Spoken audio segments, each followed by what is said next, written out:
எனக்கு வருத்தம் பா. 17 ஆண்டுகளாக ஓர் அணியில் இருந்து போராடிய மனிதனுக்கு உரிய மரியாதை கிடைக்கவில்லை என்று தோன்றுகிறது. என்னதான் பட்டித்தார் கேப்டன்ஜியில் விளையாடி இருந்தாலும் வெற்றிக்காக போராடியவர்களை மறந்தது போல தோன்றுகிறது.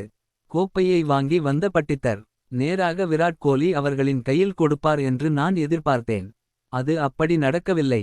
அவரே செலிப்ரேட் செய்தார். பின்னர் தான் விராட் கோலிக்கு சென்றது. அது முதல் வருத்தம். ஐபிஎல் 2025 ரன் குவித்தவர் முதலிடம் பிடித்த சாய் சுதர்சனுக்கு ஆரஞ்சு கேப் வழங்கப்பட்டது. ஒரு தமிழனாக அது எனக்கு பெருமையான விஷயம்தான்.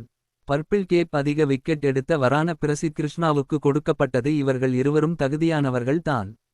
அதே சமயம் இந்த சீசனில் பெங்களூர் அணியின் வெற்றிக்காக அதிக ரன்களை அடித்தவருக்கு ஏன் எந்த அங்கீகாரமும் இல்லை இந்த கேள்வி இருக்கிறது.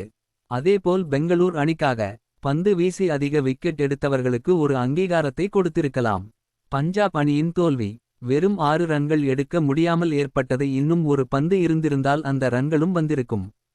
இந்த வெற்றிக்கு 2 அணிகளும் தகுதியானவர்கள் தான்.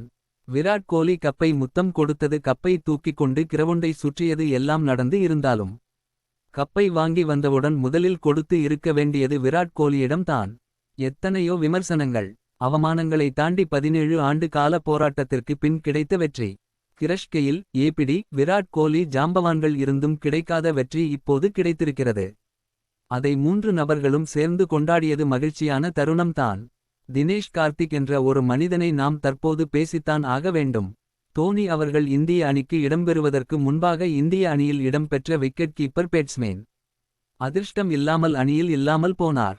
பின்னர் வந்ததெல்லாம் வெற்றி தான். போன சீசனில் பேட்டராக இருந்து இந்த சீசனில் பேட்டிங் கோச் ஆக வந்து களத்திற்கு வெளியே நின்று அணியின் வெற்றிக்காக போராடியதெல்லாம் பார்க்கும் பொழுது இந்த வெற்றி தேவையான ஒன்றுதான். கூட்டு முயற்சிக்கு கிடைத்த சிறப்பான வெற்றி இது. வெற்றி என்பது அவ்வளவு எளிதல்ல என்பதை உணர்த்தும் ஒரு போட்டி. தேசிய அணியில் விளையாடாத அன்கேப் பிளேயர்களை வைத்து ஒரு அணியை இறுதிப் போட்டிக்கு கொண்டு வருவது என்பதெல்லாம் சாதாரண விஷயம் அல்ல. ஷாயஸ் ஐயர் ஒரு சிறந்த பேட்ஸ்மேன் மற்றும் சிறந்த கேப்டன், சிறந்த போராளி தான். கடைசியில் வெற்றிக்காக போராடிய ஷஷாங்க் சிங் 30 பந்துகளில் 61 ரன்கள் தவறுதலாக எடுத்த வீரர் என்று பெயருடன் இன்று ரீடைன் செய்யப்பட்ட வீரரானவர். ஸ்டாண்டிங் கேப்டனாக தன்னை நிரூபித்தவர், தான் ஒரு பினிஷர் என்பதை நிரூபித்தவர். இவருக்கான வெற்றி இந்த போட்டியில் கிடைக்காமல் இருக்கலாம். அழுது கொண்டே சென்றாலும் அவர் தோற்கவில்லை என்பது தான் நிஜம். வாழ்த்துக்கள் 2 அணிகளுக்கும்.